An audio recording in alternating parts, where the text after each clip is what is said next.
Welcome back to my channel unique learning lab. আমি সোমা। আজকের ক্লাসে আমি তোমাদের ক্লাস 8-এর লেসন 2 ক্লাউডসের যে অ্যাক্টিভিটিসগুলো রয়েছে অর্থাৎ যে প্রশ্নগুলো রয়েছে সেগুলো আজকে সলভ করব। তো আজকে আমার ক্লাসে যারা প্রথম এসেছো প্লিজ চ্যানেলটিকে সাবস্ক্রাইব করে নিও ওয়েস্ট বেঙ্গল বোর্ডের ইংলিশ এবং ম্যাথ ক্লাসগুলো পাওয়ার জন্য। আর যারা আমাকে এত সাপোর্ট করে চলেছো, যারা সাবস্ক্রাইব করে নিয়েছো, তাদেরকে অসংখ্য ধন্যবাদ। তো দেখো, তোমাদের প্রথমেই বলে নিই যে যারা তোমরা ক্লাস 8-এর স্টুডেন্টস তারা এখানে দেখো তোমাদের যে লেসনগুলো রয়েছে না, লেসন 1, 2, 3, লেসন 4, 5, 6, 7 এবং লেসন 8 এই পর্যন্ত আমি কিন্তু সলভ করে দিয়েছি। পুরো কোশ্চেন আনসার তোমরা সবই পেয়ে যাবে। তোমরা যারা খুঁজে পাচ্ছ না, অনেকেই আমাকে লিঙ্ক আমার কাছে চাও যে আমি বুঝতে পারছি না কোথায় গিয়ে পাবো। তো তোমাদেরকে আমি বলছি যে আমার যে চ্যানেল আছে, যে চ্যানেলের যে লোগোটা আছে ওখানে ক্লিক করে চ্যানেলে গিয়ে উপরে দেখবে যে প্লে লিস্ট বলে একটা অপশান আছে, সেই প্লে লিস্টে গিয়ে ক্লিক করে সেখানে তোমরা class 8 English, class 8 math, spoken ইংলিশের যে কোনো ভিডিওই ওখান থেকে তোমরা পেয়ে যাবে। ওখানে ক্লিক করে সব ভিডিওগুলো পরপর দেওয়া আছে, সেখান থেকে তোমরা খুঁজে নিয়ে দেখতে পারো। তো আজকে আমাদের কি, আজকে আমরা লেসন 2 ক্লাউডসের কোয়েশ্চেনগুলো সলভ করব। চলো দেখে নিই। লেসন 2 ক্লাউডস, ইন্তিজার হোসেনের লেখা। তো অ্যাক্টিভিটি 1টা দেখব। অ্যাক্টিভিটি 1-এ আছে দেখো, rearrange the following sentences in the correct order and put the numbers in the given boxes. Rearrange মানে হচ্ছে পুনরায় সাজাও। দ্য ফলোয়িং সেন্টেন্সেস মানে নিচের এই বাক্যগুলিকে এখানে এলোমেলোভাবে সাজানো রয়েছে, সেগুলো আমাদের পুনরায় সাজাতে হবে। ইন দ্য কারেক্ট অর্ডার মানে সঠিক নির্দেশ অনুযায়ী, মানে পরপর যে সেন্টেন্সগুলো হবে সেগুলো আমাদেরকে লিখতে হবে। And put the numbers in the given boxes, এবং এই যে বক্সগুলো দেওয়া রয়েছে এই বক্সগুলোতে আমাদের নাম্বারগুলো লিখতে হবে। তো দেখো আমি এখানে পরপর লিখেছি, কারণ এইভাবে 1, 2, 3, 4, 5, 6 এইভাবেই 6টা সেন্টেন্স পরপর হবে। আমি এখানে দেখো কোনটা ফার্স্টে আসবে এই পাশে নাম্বার দিয়ে দিয়েছি। 4 নম্বর যে সেন্টেন্সটা রয়েছে সেটা হবে first sentence. He wondered in search of the clouds, সে ঘুরে বেড়াচ্ছিল মেঘের সন্ধানে। নেক্সট হবে নাম্বার 3টা, he reached the old mud hut, সে পৌঁছেছিল সেই পুরনো মাটির কুটিরে। Next number 6, he turned on to the dirt track, সে তখন ঘুরে দাঁড়িয়েছিল বা তাকিয়েছিল কিসের দিকে, ডার্ট ট্র্যাক মানে ধুলোবালিপূর্ণ যে রাস্তা ছিল সেই রাস্তার দিকে। নেক্সট হবে number 1, he saw a grass cutter coming from the other direction, সে দেখেছিল একজন গ্রাস কাটার অন্য দিক থেকে আসছে, অর্থাৎ উল্টো দিক থেকে আসছে। নেক্সট হবে 5, অর্থাৎ 5 নম্বর যে সেন্টেন্সটা আছে, he asked the grass cutter if he had noticed the clouds, সে তখন সেই গ্রাস কাটারকে জিজ্ঞেস করেছিল সে মেঘগুলোকে দেখেছে কিনা। নেক্সট হবে নাম্বার 2 যে সেন্টেন্সটা আছে সেটা হবে last sentence, the grass cutter was surprised, তখন সেই গ্রাস কাটার অবাক হয়ে গিয়েছিল। এখানে দেখো তোমরা পরপর সেন্টেন্সগুলো বুঝতে পারছো যে প্রথমে ছেলেটি মেঘের সন্ধানে ঘুরছিল, তারপরে ওল্ড মাডহাটে পৌঁছেছিল, তারপরে যে ধুলোবালিপূর্ণ রাস্তার দিকে তাকিয়েছিল, সেখানে সে একজন গ্রাস কাটারকে দেখেছিল অন্য দিক থেকে আসতে, সে গ্রাস কাটারকে জিজ্ঞেস করেছিল সে মেঘগুলোকে দেখেছে কিনা, তারপরে গ্রাস কাটার সারপ্রাইজড মানে অবাক হয়ে গিয়েছিল। তারপরে এখানে বুঝতে পারছো যে ইনসিডেন্টগুলো পরপর হয়েছে। তো এইভাবেই সেন্টেন্সগুলো সাজাতে হবে। 4, 3, 6, 1, 5, 2। Activity 2, complete the following sentences with information from the text. Complete মানে সম্পূর্ণ করো দ্য ফলোয়িং সেন্টেন্সেস, নিচের বাক্যগুলিকে, with information from the text থেকে তথ্য নিয়ে। দেখো প্রত্যেকটা সেন্টেন্সে কিছুটা পার্ট দেওয়া রয়েছে, বাকিটা আমাদেরকে টেক্সট থেকে তথ্য নিয়ে আমাদের এই শূন্যস্থানগুলো পূরণ করতে হবে, অর্থাৎ একটা সেন্টেন্সকে সম্পূর্ণরূপে লিখতে হবে। দেখো এখান থেকে এই যে পর্যন্ত দাগ দেওয়া নেই এটা বইতে দেওয়া রয়েছে, আর বাকিগুলো আমি উত্তরটা হবে এই যে যেগুলো আন্ডারলাইন করা রয়েছে সেগুলো। দেখো, the grass cutter had a bundle, the grass কাটারের কাছে হ্যাড আ বান্ডেল, একটা বান্ডেল ছিল কিসের, of freshly cut grass balanced on his head, মানে খুব পরিষ্কারভাবে কাটা ঘাসের একটা বোঝা ছিল যেটা তার মাথায় ব্যালেন্স করে রাখা ছিল। নেক্সট আছে B, he was disappointed to see, he was সে হয়েছিল, ডিসঅ্যাপয়েন্টেড মানে হতাশাগ্রস্ত, টু সি মানে দেখে, that the grass cutter was still mystified, যে সেই যে গ্রাস কাটার সে তখনও হতভম্ব বা মানে সে রহস্যের দৃষ্টিতে তাকিয়েছিল। Next C, the farmer could not, কৃষকটি could not make sense of the boy's question, মানে বুঝতে পারেনি সেই ছেলেটির প্রশ্ন। নেক্সট দেখো D, he was asking for the clouds, সে মেঘের কথা জিজ্ঞেস করেছিল like a man who has lost his child and asks wayfarers if they have seen a child wandering. তার মানে সে মেঘের কথা এমনভাবে জিজ্ঞেস করেছিল যে যেমনভাবে এ ম্যান একজন মানুষ হু হ্যাজ লস্ট হিজ চাইল্ড যে তার ছেলেকে হারিয়ে ফেলেছে অ্যান্ড আস্কস ওয়েফেয়ারার্স এবং রাস্তায় যার সঙ্গে দেখা হচ্ছে তাদেরকে জিজ্ঞেস করছে if they have seen a child wandering, মানে তারা কোনো শিশুকে ঘোরাঘুরি করতে দেখেছে কিনা। মেঘের কথা এরকমভাবেই সে জিজ্ঞেস করছিল। Next activity 3, answer the following question. নিচের প্রশ্নটির উত্তর দাও। দেখো, but no one could give him a satisfactory answer. কেউই তাকে সন্তুষ্টিজনক উত্তর দিতে পারেনি। Why do you think no one could give him a satisfactory answer? তুমি কেন মনে করো যে কেউই কোনো তার সন্তুষ্টিজনক উত্তর দিতে পারেনি, সেটা কেন? এটা এই সম্পর্কে মানে তুমি কি মনে করো, তোমার মতামত কি? I think everyone tried to give answers. আমার মনে হয় প্রত্যেকেই, এভরিওয়ান মানে প্রত্যেকেই, ট্রাইড মানে চেষ্টা করেছিল, টু গিভ আনসার্স মানে উত্তর দিতে, but they had not a satisfactory answer, কিন্তু তাদের কাছে কোনো সন্তুষ্টিজনক উত্তর ছিল না।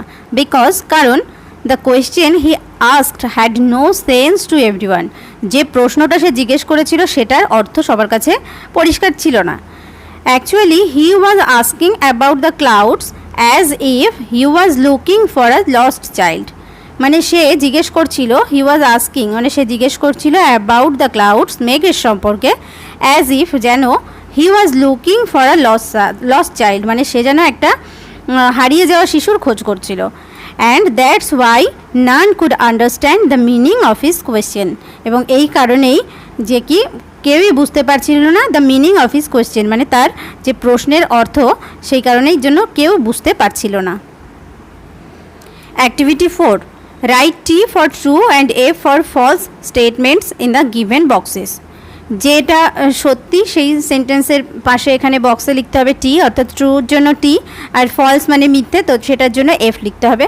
Give supporting statements for each of your answers. Give মানে দাও, সাপোর্টিং স্টেটমেন্টস মানে সমর্থনে একটা করে সেন্টেন্স স্টেটমেন্ট তোমার দিতে হবে for each of your answers, অর্থাৎ তুমি যে ফলস লিখছো আর ট্রু লিখছো সেটা কেন, তো সেই একটা সাপোর্টিভ একটা সেন্টেন্স দিতে হবে। তো দেখো এ আছে কি, ইন দ্য মর্নিং সকালবেলায় দ্য বয় আস্কড মানে ছেলেটি জিজ্ঞেস করেছিল the first question to his father. প্রথম প্রশ্নটা ছেলেটি তার বাবাকে জিজ্ঞেস করেছিল, তো এটা হবে ফলস, কারণ সে প্রথম প্রশ্নটা তার মাকে জিজ্ঞেস করেছিল। তাহলে সাপোর্টিং সেন্টেন্স কী হবে দেখো, his mother was the first, তার মাই প্রথম ছিল, he had asked in the morning, সে সকালবেলায় জিজ্ঞেস করেছিল আম্মাজি where have the clouds gone, মানে মেঘগুলো কোথায় চলে গেছে। তাহলে সকালবেলা উঠেই সে তার মাকে প্রশ্নটা করেছিল, তাহলে এটা সেই কারণে এটা ফলস।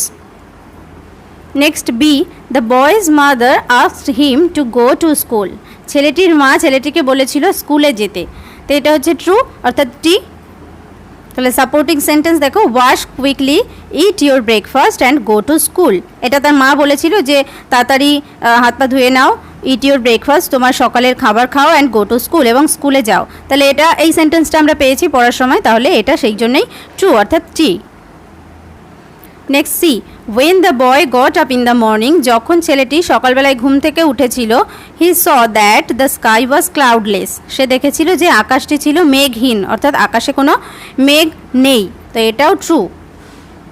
তাহলে সাপোর্টিং সেন্টেন্স দেখো, when he got up in the morning, যখন সে সকালবেলায় ঘুম থেকে উঠেছিল, the sky was clear and empty, আকাশটি ছিল কি পরিষ্কার এবং এমটি মানে একদম ফাঁকা। তাহলে সেই এটা সে ঘুম থেকে উঠে এটাই দেখেছিল, সেই কারণের জন্যই এটা হচ্ছে ট্রু, অর্থাৎ টি। নেক্সট দেখো নাম্বার ডি, কী আছে দেখো, the boy was happy to think, ছেলেটি এটা ভেবে খুশি হয়েছিল দ্যাট যে হি হ্যাড ফলেন অ্যাসলিপ, সে ঘুমিয়ে পড়েছিল। তো সকালে উঠে যখন সে দেখেছিল আকাশ ফাঁকা বা মেঘ নেই আকাশে, তখন সেটা দেখে সে কি খুশি হয়েছিল? না, এটা হবে ফলস, কারণ সে দুঃখিত হয়েছিল। দেখো supporting sentence, and it saddened him, এটা তাকে দুঃখ দিয়েছিল to think that he had fallen asleep, যে সে ঘুমিয়ে পড়েছিল, কারণ সে ঘুমিয়ে পড়েছিল সেই কারণের জন্যই হয়তো মেঘগুলো চলে গেছে, এটা সে ভেবেছিল, তাহলে এই জন্য সেটা হবে false. Activity 5, answer the following questions, নিচের প্রশ্নগুলির উত্তর দাও। এ আছে দেখো, which question haunted the boy, which question মানে কোন প্রশ্নটি হন্টেড দ্য বয় মানে ছেলেটির মধ্যে ঘুরে বেড়াচ্ছিল, তো ছেলেটি কোন প্রশ্নটি নিয়ে বিচলিত ছিল। আনসার দেখো, দ্য কোয়েশ্চেন ওয়াজ, প্রশ্নটি ছিল where the clouds had gone, মেঘগুলো কোথায় চলে গেছে। তাহলে এই প্রশ্নটাই তাকে বিচলিত করছিল, তাহলে সেই জন্য লিখেছি দেখো, দ্য কোয়েশ্চেন ওয়াজ, প্রশ্নটি ছিল where the clouds had gone, কোথায় মেঘগুলো চলে গেছে। Next B, what did the boy see in the middle of the night, what did the boy see, ছেলেটি কি দেখেছিল in the middle of the night মানে মাঝরাত্রে। দেখো, the boy saw dense black clouds in the occasional flashes of lightning, the boy saw চিলেটি দেখেছিল dense black clouds মানে ঘন কালো মেঘ in the occasional flashes of lightning মানে সেই যে মাঝে মাঝেই বিদ্যুৎ চমকাচ্ছিল, ফ্ল্যাশেস অফ লাইটনিং মানে বিদ্যুতের ঝলকানিতে সে দেখেছিল যে ঘন কালো মেঘ আকাশে রয়েছে। Next C, how did he feel as he walked between the fields, how did he feel সে কেমন অনুভব করেছিল, অ্যাজ হি ওয়াকড মানে যখন সে হেঁটে যাচ্ছিল, বিটুইন দ্য ফিল্ডস মানে মাঠের মাঝখান দিয়ে যখন সে হেঁটে যাচ্ছিল তখন সেই ছেলেটির কেমন অনুভূত হচ্ছিল। দেখো উত্তর, দ্য বয় ফেল্ট ছেলেটি অনুভব করছিল দ্যাট যে his body was on fire মানে তার যে শরীর সেটা যেন জ্বলে যাচ্ছিল, and his throat was dry এবং তার গলা শুকিয়ে গেছিল, in the fires heat of the sun মানে সূর্যের যে প্রখর তাপ সেই তাপে, অর্থাৎ তার বডি যেন পুড়ে যাচ্ছিল, তার গলা শুকিয়ে গেছিলো, এটা তার অনুভব হচ্ছিল। নেক্সট দেখো D, what did he do after reaching the shelter of the tree, what did he do মানে সে কী করেছিল, আফটার রিচিং মানে পৌঁছানোর পরে, the shelter of the tree সেই গাছের ছায়ায় অর্থাৎ গাছের নিচে সেখানে পৌঁছানোর পরে সেই বালকটি কী করেছিল। আনসার দেখো, the boy splashed the cool water from the Persian wheel on his dusty feet, the boy ছেলেটি স্প্ল্যাশড দ্য কুল ওয়াটার মানে ছিটিয়ে নিয়েছিল ঠান্ডা জল ফ্রম দ্য পার্সিয়ান হুইল সেই পার্সিয়ান হুইল থেকে, অন হিজ ডাস্টি ফিট তার সে ধুলোবালিযুক্ত যে পা ছিল সেখানে ছিটিয়েছিল জল, washed his hands and face তার মুখ এবং হাত ধুয়েছিল, and drank to his satisfaction এবং সে মানে তৃপ্তি করে সেখান থেকে জল পান করেছিল। দেখো অ্যাক্টিভিটি 6 কী রয়েছে, feel in the chart with information from the text, এখানে যে ছকটা দেওয়া রয়েছে সেটা টেক্সট থেকে তথ্য নিয়ে আমাদের সম্পূর্ণ করতে হবে। প্রথমে কি দেওয়া আছে, হোয়াট মানে কি, আর ওয়াই মানে কেন। তাহলে প্রথমে 1 নম্বরে দেখো, the boy was open mouth মানে ছেলেটি হাঁ করে তাকিয়েছিল, ওপেন মাউথ মানে খোলা মুখে মানে হাঁ করেছিল, কেন অর্থাৎ কারণ কি আমাদের লিখতে হবে। তা দেখো, the old man told the boy বৃদ্ধ মানুষটি ছেলেটিকে বলেছিল দ্যাট যে he had once lived in a place সে একসময় একটা জায়গায় থাকতো, ওয়্যার মানে যেখানে, it had not rained for 10 years মানে সেখানে 10 বছর ধরে বৃষ্টি হয়নি। তো এই কারণেই এখানে the boy was open mouth মানে ছেলেটি এই কথা শোনার পরে সে হাঁ করেছিল। নেক্সট আছে দেখো number 2, the earth was damp under foot মানে পায়ের নিচের মাটিটা ছিল ভিজে, তার কারণ কি, দেখো it had rained hard a while এগো মানে খুব বৃষ্টি হয়েছিল এই হোয়াইল এগো মানে কিছুক্ষণ আগে, সেই কারণের জন্যই মাটিটা ভিজেছিল। নেক্সট দেখো, দ্য বয় হারিড হোম মানে ছেলেটি তাড়াহুড়ো করে বাড়ি গেছিল, হোয়াই মানে কারণ কি, কেন, দেখো হি ওয়ান্টেড টু সি সে দেখতে চেয়েছিল, how fresh and clean the jamun tree in his courtyard looked মানে তার আঙিনায় যে জামুন ট্রিটা ছিল সেটা কতটা স্বচ্ছ এবং পরিষ্কার লাগছে, তো সেটা দেখার জন্য সে তাড়াহুড়ো করে বাড়ি গেছিল। নেক্সট দেখো, ওয়েন হি গট হোম যখন সে বাড়ি পৌঁছেছিল, হি স এভরিথিং হ্যাড চেঞ্জড সে দেখেছিল সব কিছুই চেঞ্জড হয়ে গেছে অর্থাৎ পরিবর্তিত হয়ে গেছে, হোয়াই কেন, there had been a good shower during his absence মানে তার অনুপস্থিতিতে সেখানে গুড শাওয়ার মানে খুব ভালো বৃষ্টি হয়েছিল, তার মানে খুব জোরেই বৃষ্টি হয়েছিল তার অনুপস্থিতিতে। Activity 7, answer the following questions, answer মানে উত্তর দাও, দ্য ফলোয়িং কোয়েশ্চেন্স মানে নিচের প্রশ্নগুলির। এ আছে দেখো, what did the old man say about the place where he once lived, what did the old man say মানে বৃদ্ধ মানুষটি কী বলেছিল, অ্যাবাউট দ্য প্লেস সেই জায়গাটি সম্পর্কে, ওয়্যার হি ওয়ান্স লিভড মানে একসময় সে যেখানে থাকতো সেই জায়গাটি সম্পর্কে সেই বৃদ্ধ লোকটি কী বলেছিল। আনসার দেখো, the old man told the boy বৃদ্ধ মানুষটি ছেলেটিকে বলেছিল দ্যাট যে he had once lived in a place, সে এমন একটা জায়গায় একসময় থাকতো, where it had not rained for 10 years, যেখানে 10 বছর ধরে কোনো বৃষ্টি হয়নি। Next B, how did the boy feel as he reached the mud hut. How did the boy feel, কী রকম অনুভব করছিল ছেলেটি as he reached the mud হাট, যখন সে সেই যে মাটির কুটিরে পৌঁছেছিল। আনসার দেখো, the boy felt a Nip in the air. The boy মানে ছেলেটি, ফেল্ট মানে অনুভব করেছিল, আর নিপ, নিপ মানে একটা মানে বাতাসের একটা তীব্রতা, মানে শীতল একটা অনুভূতি, মানে বাতাসটা যেন একটু ঠান্ডা ঠান্ডা মনে হচ্ছে। ইন দ্য এয়ার মানে বাতাসে একটা শীতলতা অনুভব করেছিল। And the earth was damp under foot, এবং পায়ের নিচের মাটিটা, আর্থ মানে মাটি এখানে, ওয়াজ ড্যাম্প মানে একটু ভিজে ভিজে লাগছিল, আন্ডার ফুট মানে পায়ের নিচের মাটিটা ভিজে ভিজে লাগছিল।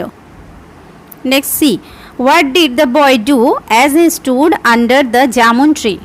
What did the boy do মানে ছেলেটি কী করেছিল as he stood under the jamun tree, জামুন গাছটার নিচে অর্থাৎ যে জাম গাছের নিচে দাঁড়িয়েছিল তখন ছেলেটি কী করেছিল। দেখো, he stood beneath the tree, সে গাছটির নিচে দাঁড়িয়েছিল। And let the raindrops fall on his head and face, এবং সেই গাছ থেকে যে বৃষ্টির ফোঁটাগুলো পড়ছিল, রেইন ড্রপস, সেগুলোকে তার হেড অ্যান্ড ফেস, মাথায় এবং মুখে পড়তে দিচ্ছিল। নেক্সট দেখো D, why did the clouds shed rain in the absence of the boy. Why did the clouds shed rain মানে কেন মেঘগুলো বৃষ্টিপাত ঘটিয়েছিল, in the absence of the boy মানে ছেলেটির অনুপস্থিতিতে কেন বৃষ্টিপাত ঘটেছিল। আনসার দেখো, the boy walked far from his village in search of the clouds মানে ছেলেটি মেঘের সন্ধানে তার গ্রাম থেকে অনেক দূরে হেঁটে চলে গেছিল। The clouds in the mean time had come and shed their rain and gone away. বৃষ্টিটা সেই মাঝখানের টাইমে মানে যে সময়টা ছেলেটা মানে গ্রামের বাইরে ছিল সেই সময় এসেছিল এবং বৃষ্টিপাত ঘটিয়ে চলে গেছিল। ইট হ্যাপেন্ড ন্যাচারালি, এটা এমনি স্বাভাবিকভাবেই ঘটেছিল। দ্য অথর সাজেস্টেড, লেখক তুলে ধরেছিলেন দ্যাট যে it was the fulfilment of the wish of the boy, যে এটা ওই যে ছেলেটির যে ইচ্ছে ছিল, সে তার যে ঈশ্বরের কাছে প্রার্থনা বা মেঘের খোঁজ করা সেই উইশটা বা তার যে ইচ্ছে, সেটাই হয়তো বৃষ্টিটা ফুলফিল করার জন্য ছেলেটি যখন হয়তো মেঘের সন্ধানে গেছে সেই সময়েই বৃষ্টিপাতটা ঘটিয়েছে। তো এটা একদমই ন্যাচারালি ঘটেছিল, কিন্তু অথর এখানে তার যে এখানে প্রশ্নটার মধ্যে দিয়ে এটাই বোঝাতে চেয়েছে যে ছেলেটি যেন ইচ্ছেটা পূরণ হয়েছিল, এই মেঘকে ডাকার যে ইচ্ছেটা সেটাই বৃষ্টিপাতটা এসে পূরণ করে দিয়েছিল। নেক্সট দেখো অ্যাক্টিভিটি 8-এর A, underline the verbs that denote actions. Underline করো অর্থাৎ নিচে দাগ দাও দ্য ভার্বস ক্রিয়াগুলিকে, দ্যাট ডিনোট যেটা বোঝাচ্ছে অ্যাকশনস মানে কাজ, which will be in progress at a time in the future, যে কাজগুলো ভবিষ্যৎকালে মানে ইন প্রোগ্রেস মানে ঘটতে থাকবে। তো দেখো ভবিষ্যৎকাল অর্থাৎ ফিউচার টেন্স কাকে বলে, এখানে তোমাদের দেখো ডেফিনিশন দেওয়া রয়েছে। আর যারা আমার ভিডিওটি দেখেছো তারা তো ভালো উপকার পাবে আশা করছি, আর যারা দেখোনি আমি ডেসক্রিপশন বক্সে লিঙ্ক দিয়ে দেবো, সেখানে আমি টেন্সটার সম্পূর্ণ বাংলাতে আমি পুরো টোটালি আলোচনা করে দিয়েছি, তো সেখান থেকে তোমরা দেখে নিতে পারো, অথবা তোমরা যে প্লেলিস্টে যাবে সেখানে গ্রামার এবং স্পোকেন ইংলিশের যে পার্টটা রয়েছে সেখান থেকেও তোমরা ভিডিওটি পেয়ে যাবে।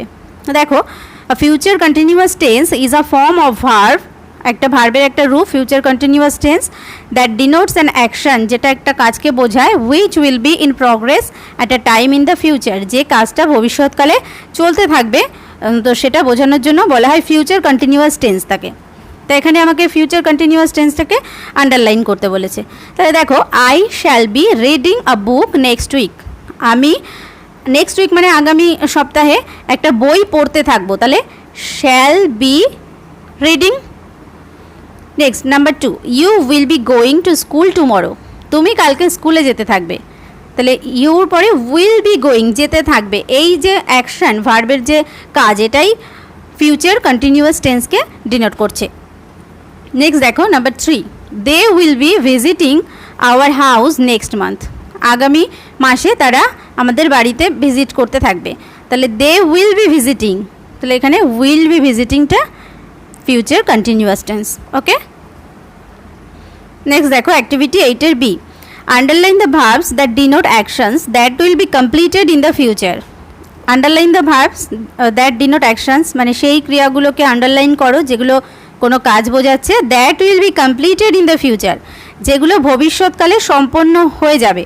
তাহলে দেখো এখানে তাহলে কোন টেন্স বোঝাচ্ছে, এটাকে বলা হয় ফিউচার পারফেক্ট টেন্স।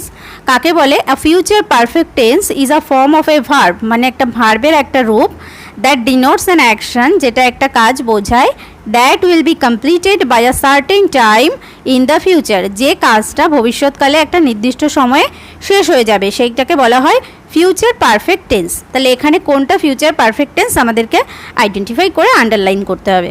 দেখো 1 নম্বরে আছে I shall have written the story by then, আমি সেই সময় একটা গল্প লিখব, গল্পটা লিখে কমপ্লিট হয়ে যাবে। তাহলে দেখো আই শ্যাল হ্যাভ রিটেন, এই ভার্বটা হচ্ছে ফিউচার পারফেক্টে আছে। Next, he will have left before you go to see the doctor, তুমি ডাক্তারের কাছে মানে ডাক্তারের কাছে দেখানোর আগে হি উইল হ্যাভ লেফট, সে চলে যাবে। তাহলে হি উইল হ্যাভ লেফট, এটা হচ্ছে ফিউচার পারফেক্ট। নেক্সট দেখো you shall have gone to the fair, you shall have, তাহলে শ্যাল হ্যাভ গন, এই যে ক্রিয়াটা এটা হচ্ছে ভবিষ্যৎকাল পারফেক্ট বোঝাচ্ছে আর কি, ফিউচার পারফেক্ট টেন্স। তাহলে shall have gone to the fair, মেলায় গিয়ে থাকবে মানে যাবে, নির্দিষ্ট টাইমের মধ্যে যাবে, তাহলে শ্যাল হ্যাভ গন। নেক্সট দেখো অ্যাক্টিভিটির 8C, read the following sentences, নিচের বাক্যগুলোকে পড়ো, identify the future continuous tense, identify করতে হবে তোমাকে future continuous tense and future perfect tense এবং future perfect tense, and fill in the table given below. এবার নিচে একটা টেবিল দেওয়া রয়েছে অর্থাৎ একটা চার্ট দেওয়া রয়েছে, সেটাকে ফিল আপ করতে হবে। তো দেখো 1 নম্বরে আছে I shall be playing in the field, আমি মাঠে খেলতে থাকবো। তাহলে এটা কি টেন্সে আছে?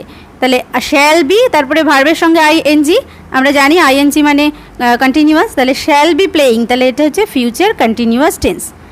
নেক্সট আছে she will have recited the poem, সে একটা কবিতা আবৃত্তি করবে, তাহলে উইল হ্যাভ রিসাইটেড, এটা আছে ফিউচার পারফেক্ট টেন্সে।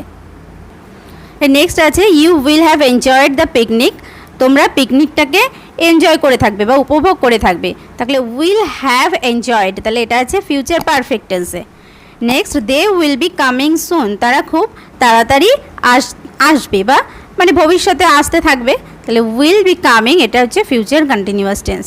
এবার এখানে দেখো চার্টটা দেওয়া আছে, ফিউচার কন্টিনিউয়াস টেন্সের চার্ট, এটা হচ্ছে ফিউচার পারফেক্ট টেন্স। এখানে দেখো ফিউচার কন্টিনিউয়াস আমরা প্রথমটা 1 নম্বরটা পেয়েছি, আমি সেন্টেন্সটা লিখছি না, আমি মার্ক করে দিচ্ছি। তারপরে নাম্বার 2টা পেয়েছি ফিউচার পারফেক্ট টেন্স, আবার নাম্বার 3টাও পেয়েছি ফিউচার পারফেক্ট টেন্স, এখানে নাম্বার 4 হচ্ছে ফিউচার কন্টিনিউয়াস টেন্স। নেক্সট দেখো activity 9, write the antonyms of the underlined words by using the prefixes from the help box.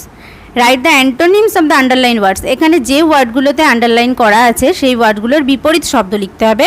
কি করে? By using the prefixes, prefix যোগ করতে হবে ফ্রম দ্য হেল্প বক্স। এখানে যে হেল্প বক্স দেওয়া রয়েছে প্রিফিক্স মানে আগে যোগ করতে হয়, তো আগে যোগ করে আমাদের এটাকে অ্যান্টোনিমস অর্থাৎ বিপরীত শব্দ বানাতে হবে।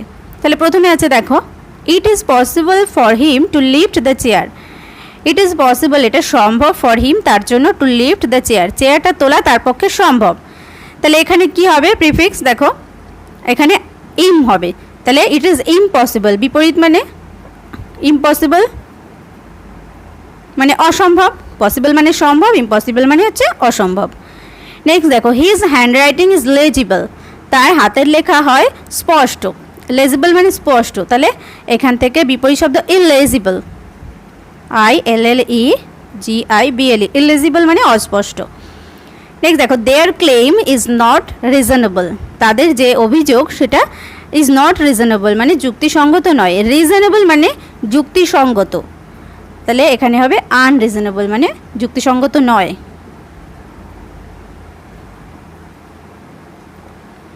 হি বিলিভস হিজ ফ্রেন্ড, সে তার বন্ধুকে বিশ্বাস করে, বিলিভস মানে বিশ্বাস করা, তাহলে অবিশ্বাস করা হবে ডিসবিলিভস, ডিসবিলিভস। ওকে, তাহলে হলো ইম্পসিবল, ইলেজিবল, আনরিজনেবল, ডিসবিলিভস। নেক্সট দেখো অ্যাক্টিভিটি 10 এর A, write a story in about 80 words using the following hints, একটা গল্প লেখো 80 শব্দের মধ্যে ইউজিং দ্য ফলোইং হিন্টস। এই যে নিচে যে হিন্টগুলো দেওয়া রয়েছে সেগুলোর উপর বেস করে। তো আমি হিন্টসগুলো আর পড়ছি না, দেখো সরাসরি গল্পটাই তোমাদের লিখে দেখাচ্ছি। হিন্টসগুলো তোমরা পড়ে নেবে, তাহলে বুঝতে পারবে যে গল্পটা খুবই ইজি একটা গল্প এবং তোমাদের খুবই একদম চেনাশোনা অর্থাৎ জানা গল্পের মধ্যে পড়ে। দেখো, a friend in need is a friend indeed, মানে একজন বন্ধু যাকে প্রয়োজনে পাওয়া যায় সেই প্রকৃত বন্ধু। তো দেখো, Mohan and Soham were two friends. Mohan এবং সোহম তারা দুজন বন্ধু ছিল। One day they were passing through a jungle. একদিন তারা একটা জঙ্গলের মধ্য দিয়ে যাচ্ছিল। দে স আ বিয়ার, তখন তারা একটা বিয়ার দেখেছিল অর্থাৎ ভাল্লুক দেখেছিল। দে ওয়ার অ্যাফ্রেড, তারা খুব ভয় পেয়ে গেছিল। Soham at once climbed up a tree. Soham সঙ্গে সঙ্গে একটা গাছের উপর উঠে পড়েছিল। He did not care for Mohan, সে মোহনের জন্য কিন্তু একটুও ভাবেনি। Mohan did not know how to climb up a tree, Mohan জানতো না কিভাবে গাছে উঠতে হয়। Instantly an idea came into his mind, সঙ্গে সঙ্গে তার মনে একটা আইডিয়া আসলো, ধারণা আসলো। হি lay down on the ground, তখনই সে যে মাঠে অর্থাৎ গ্রাউন্ডে জমিতে শুয়ে পড়লো। হি হেল্ড হিজ ব্রিথ, তখন সে তার শ্বাস প্রশ্বাসটাকে ধরে রেখেছিল। Pretended to be a dead man, এবং ভান করেছিল যেন একজন মৃত মানুষ। The bear came and smelled him, তখন সেই বেয়ারটা কাছে এসেছিল এবং তাকে শুকেছিল। হি বা ইট, দেখো এখানে বেয়ারের ক্ষেত্রে ইটটা কিন্তু কারেক্ট হয়, যেহেতু বেয়ার স্ত্রীলিঙ্গ না পুংলিঙ্গ এখানে তো উল্লেখ করা নেই, তো সেই জন্য এখানে ইট ব্যবহার করলে সেটাই অ্যাপ্রোপ্রিয়েট হবে। The it thought that Mohan was dead, তখন এটা মনে করেছিল যে মোহন মৃত বা মারা গেছে। ইট ওয়েন্ট অ্যাওয়ে, তখন এটা চলে গেছিল। Soham came down and went to Mohan and asked, Sohan নিচে নেমে এসেছিল এবং মোহনের কাছে গেল এবং জিজ্ঞেস করেছিল, what did the bear say in your ear, বিয়ারটা তোমার কানে কানে কী বলেছিল? মোহন রিপ্লাইড, মোহন তখন উত্তর দিয়েছিল, the bear asked me to be aware of false friend. তখন আমাকে সেই মোহন বলল যে আমাকে বিয়ারটা বলে গেছে যে ফলস ফ্রেন্ড মিথ্যে বন্ধুর থেকে সচেতন থাকো। নেক্সট দেখো, অ্যাক্টিভিটি 10-এর B. Suppose you have been waiting for a piece of good news. মনে করো তুমি একটা গুড নিউজ ভালো সংবাদের জন্য অপেক্ষা করছো। Write a paragraph in about 80 words, 80টি শব্দের মধ্যে একটা প্যারাগ্রাফ লেখো on your experience of waiting, তোমার যে অপেক্ষা করার অভিজ্ঞতা নিয়ে। দেখো, the news you waited for, যে খবরটার জন্য তুমি অপেক্ষা করছো। What you did while waiting, যখন ওয়েট করছিলে তখন তুমি কি করছিলে। Whether the news had come, তারপরে নিউজটা এসেছিল। ইয়োর ফিলিংস, তোমার অনুভূতিটা শেয়ার করতে বলেছে। দেখো, I took part in a state level drawing competition, আমি একটা রাজ্যের যে ড্রয়িং আঁকার প্রতিযোগিতায় সেখানে অংশগ্রহণ করেছিলাম। আই ডু ওয়েল এনাফ, আমি যথেষ্ট ভালোই করেছিলাম। So I was waiting for the result of that drawing, তো সেই যে আঁকার ফলাফলের জন্য আমি অপেক্ষা করছিলাম। On the day of the result out I was very restless, ওই যে রেজাল্ট আউটের দিনে আমি খুব অবিশ্রান্ত ছিলাম বা বিচলিত ছিলাম। I was also very anxious, আমি এবং খুব উদ্বিগ্নও ছিলাম। At last the good news came to me through my elder brother, শেষ পর্যন্ত আমার যে বড় ভাই তার মধ্য দিয়ে আমার কাছে খবর আসলো, সেই গুড নিউজটা পেলাম। That I became second in the competition, আমি এই কম্পিটিশানে সেকেন্ড হয়েছি। I was very very glad for my result, আমি আমার এই রেজাল্টের জন্য ভীষণ খুশি। Everybody of my family praised of me, প্রত্যেকেই আমার ফ্যামিলি মেম্বার্স যারা তারা সবাই আমাকে প্রশংসা করেছিল। And I became very happy, এবং আমি খুব খুশি হয়েছিলাম। তো এটাই ছিল তোমাদের কমপ্লিট অ্যাক্টিভিটি সলভড।